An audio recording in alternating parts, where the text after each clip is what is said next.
शिमला में बर्फ पड़ती थी तो हमें एक फोटो भिजवाने के लिए बहुत स्ट्रगल करना पड़ता था, फोटो खींच के बस से जाते। वीरभद्र सिंह जी थे, उन्होंने किसी की एसडीएम की एक ट्रांसफर कर दी शिमला में, तो किसी के कहने पे उन्होंने कहा कि वो ठीक आदमी नहीं है। तो हम जब मिले, मेरे साथ एक सीनियर पत्रकार और थे, तो हमने कहा कि आपने वो गलत कर दिया, जाती करी, ऐसा वो व्यक्ति नहीं है, ऐसा ऑफिसर नहीं है। तो उन्होंने कहा अच्छा ठीक है, मैं कैंसिल करता हूँ। देखिए, जो पुराने पॉलिटिशियन से बहुत स्पष्ट बात करते थे, क्लियर बात करते थे, जिनसे हम चर्चा करते थे कि देखिए ये खबर है, इसका ये पार्ट मैं आपको बता सकता हूँ, बाकी आपके लिए सूचना के लिए। तो इस तरह का करना पड़ेगा। सरकारी अगर डिपार्टमेंट्स की तरफ या इंस्टीट्यूशन की तरफ देखेंगे, वहाँ रोजगार मिलेगा, वो अवसर खत्म हो गए हैं। द न्यूज़ स्टार में आप सभी का स्वागत है। हमारे साथ आज हिमाचल प्रदेश की एक बहुत ही अहम हस्ती है, जिन्होंने 1977 में पत्रकारिता शुरू की थी और 1988 से वो हिमाचल में जर्नलिज्म की प्रैक्टिस कर रहे हैं। पत्रकार वो व्यक्ति होता है जो अपनी एक, आप कह सकते हो कि ईगल आई व्यू से जो है वो समाज में क्या चल रहा है, पॉलिटिकल क्षेत्र में क्या चल रहा है, ब्यूरोक्रेसी में क्या चल रहा है, इन सब जो डेमोक्रेसी के प्रजातंत्र के हमारे ढांचे हैं, इनको ईगल आई व्यू से देखता है। हमारे साथ है अश्विनी शर्मा जी। सर, आपका बहुत बहुत स्वागत है। Thank you. सर, हिमाचल का अभी जो है लैंडस्केप बदल रहा है, पॉलिटिकल लैंडस्केप।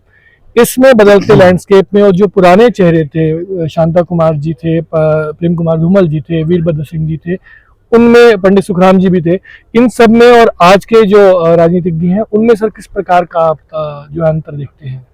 देखिए, ये जो चेंज है, ये निरंतर लगातार चेंज होती जा रही है।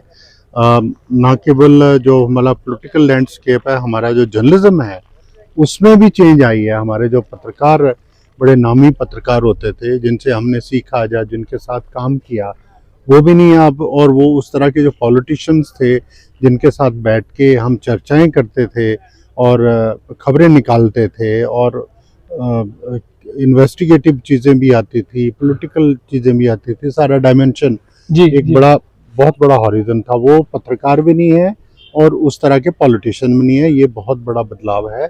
और एक टेक्नोलॉजी का जो बीच में एक एलिमेंट आया है, मेरे ख्याल टेक्नोलॉजी से कुछ चीज़ें फैसिलिटेट तो हुई हैं। काम करना जर्नलिस्टों के लिए बहुत इजी हो गया।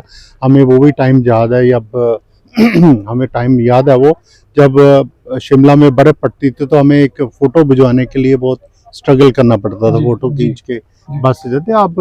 आप लाइव पिक्चर देखते हैं, बर्फ़ शिमला में पड़ रही है और लोग कलकत्ता से फ़ोन करते हैं कि आपके बर्फ़ पड़ गई है शिमला में, हमें बताने के लिए। तो ये काफ़ी बड़ा बदलाव है और कई चीज़ें अच्छी भी हैं, कई चीज़ें बहुत ख़राब भी हुई हैं। और मुझे लगता है कि जिस तरह से चीज़ें खराब हो रही हैं, उसमें सुधार की भी गुंजाइश है। बिट सी जो पुराने राजनीतिज्ञों में थी और आज के राजनीतिज्ञों में नहीं है, जिससे जो है वो एक गिरावट आई है कहीं ना कहीं सिस्टम में। देखिए, जो पुराने पॉलिटिशियन से बहुत स्पष्ट बात करते थे, क्लियर बात करते थे, जिनसे हम चर्चा करते थे कि देखिए ये खबर है, इसका ये पार्ट मैं आपको बता सकता हूँ, बाकी आपके लिए सूचना के लिए। आप उसको इंटरप्रेट करना है किसी तरह से या नहीं करना है, तो वो आपकी उसमें जो आपका जिस तरह के कार्यक्षेत्र है वो आपका है, प्रोफेशनलिज्म आपका है। बट खबरों के लिए चर्चा होती थी और कई बार पॉलिटिशियन जो पत्रकार की सूचना पे एकदम एक्ट भी करते थे। अगर कुछ चीज़ें खराब होती थी तो वो उसको करेक्ट भी करते थे। मुझे याद है सत महाजन जी ट्रांसपोर्ट मिनिस्टर थे और आईपीएस डिपार्टमेंट में बहुत बड़े कांगड़ा के नेता थे वो। तो एक बार कोई चीज़ मैंने बताई उनके कि मैंने कहा आपके विभाग में जो एक अधिकारी हैं इस तरह से काम कर रहे हैं। तुरंत उन्होंने अधिकारी को बुला के अपने दफ्तर में उनको समझाया या झाड़ लगाई होगी, जैसे भी है। बट हाँ, एक फर्क है, अगर उस समय कोई और आज का पॉलिटिशियन होता ये भी बता देता कि उस पत्रकार ने मुझे बताया खबर दी है। तो बट उन्होंने उसकी कॉन्फिडेंशियलिटी रखी और उसको सुधार भी दिया। और कई सारे और बहुत सारे इंस्टांसेस हैं। एक बार वीरभद्र सिंह जी थे, उन्होंने किसी की एसडीएम की एक ट्रांसफर कर दी शिमला में, तो किसी के कहने पे उन्होंने कहा कि वो ठीक आदमी नहीं है। तो हम जब मिले, मेरे साथ एक सीनियर पत्रकार और थे, तो हमने कहा कि आपने वो गलत कर दिया, जाति करी, ऐसा वो व्यक्ति नहीं है, ऐसा ऑफिसर नहीं है। तो उन्होंने कहा अच्छा ठीक है, मैं कैंसिल करता हूँ। तो ऐसे पॉलिटिशियंस थे, और मुझे लगता है कि उनमें विवेक बहुत था, सहनशीलता बहुत थी, और क्रिटिसिज्म सुनने में भी मतलब उनको कोई प्रॉब्लम नहीं थी, और उसको करेक्ट करने में भी कोई प्रॉब्लम नहीं। सर एक और चीज थी कि पहले जो पॉलिटिशियंस थे, अब तो आप मैं देखता हूँ कि राष्ट्रीय स्तर पे भी यदि बात करें, इस समय के बड़े पॉलिटिशियन मान जाते हैं नरेंद्र मोदी, अमित शाह, लेकिन ऐसे कोई नाम जहन में नहीं आते कि उन्होंने कोई लीडर तैयार किए। अमित शाह ने कोई लीडर तैयार किए हो या नरेंद्र मोदी जी ने तैयार किए हो। हाँ, वो सीएम बना देते हैं किसी को भी, फर्स्ट विनर को किसी को भी। हिमाचल प्रदेश में भी मुझे लगता है कि अब वैसे पॉलिटिशियन जो है वो दिखने में कम है, जो अपने नीचे एक लीगेसी को तैयार करते हैं, लीडर्स को तैयार करते हैं। देखिए, एक होती है स्टेट्समैनशिप जी, एक होता है मंत्री या चीफ मिनिस्टर, एक पोजीशन होती है। एक होता है to be a statesman. Shanta Kumar थे, we was a statesman, Virbhadra Singh ji थे, प्रेम कुमार धूमल जी थे। उनके बाद जो लीडरशिप चली आई, मुझे लगता है कि जयराम ठाकुर जी या सुखविंदर, इनको बहुत टाइम लगेगा to be a statesman. Chief minister बन गए, वो एक परिस्थिति थी जहाँ उनकी अपनी स्ट्रगल थी, उसमें चीफ मिनिस्टर बन गए। But to be a statesman and to be a sensitive towards issues, वो बहुत फर्क है। जी सर, अब ब्यूरोक्रेसी की यदि हम बात करें, दूसरा पिलर आता है ब्यूरोक्रेसी का। ब्यूरोक्रेसी कहते हैं कि स्टील फ्रेम होती है किसी भी गवर्नमेंट की, किसी भी समाज की, किसी भी उसकी व्यवस्था की। उस समय की ब्यूरोक्रेसी और अब की ब्यूरोक्रेसी में सर, उसमें भी आप अंतर देखते होंगे। 3 दशक हो गए सर आपको भी। बहुत अंतर है। आजकल के दिनों में हमें ये लगता है कि अगर सचिवालय जाएंगे तो किसके पास बैठे। तो एक समय था जब बहुत सीनियर ऑफिसर्स थे, उनकी हम चर्चा करते थे जी। खबर के लिए तो जाते ही थे, बट उनसे कई विषयों पे चर्चा होती थी, और बड़ी हेल्दी चर्चा होती थी। और उनको भी ये पता है कि अगर सरकार के खिलाफ कोई बात हमें बता रहे हैं तो हम वो टेल्स कैरी नहीं करेंगे, कहीं शिकायत नहीं करेंगे मंत्री को, मुख्यमंत्री को। तो बड़े खुल के बात होती थी। तो आजकल की स्थिति में अगर हम किसी अधिकारी के पास जाके कुछ चर्चा भी करें सरकार के पक्ष में या विपक्ष में, तो हमारा नाम उसमें टैग हो जाता है कि आपके लिए ये होता है। ये फर्क ब्यूरोक्रेसी में हो गया। दूसरा, ब्यूरोक्रेसी जिस तरह से पहले मेहनत करती थी जी, रिसर्च करते थे जी, और उनका एक अपना कैलिबर होता था, इश्यूज को अंडरस्टैंड करते थे। अगर आप एक अधिकारी जो है पीडब्ल्यूडी में है, तो उसको दूसरे विभाग में जब जाते थे, वो इतना ही कॉम्पिटेंसी से वहां काम करता था। जी, जी, जी। तो मुझे लगता है वो, और दूसरी चीज, जो सीनियर अधिकारी थे अपने जूनियर्स को सिखाते थे जी, उनको काम करने का, फाइल में कैसे करना है, आपने क्या लिखना है। चीफ मिनिस्टर ने अगर कोई विषय आपको उनके सामने लाने के लिए पूछा, तो उसको किस तरह से प्रेजेंट करना है, कि जो आपका मिनिस्टर है या चीफ मिनिस्टर, उसका कन्वर्टेशन में नहीं होनी चाहिए, उसको कन्विंस करो उस मामले में।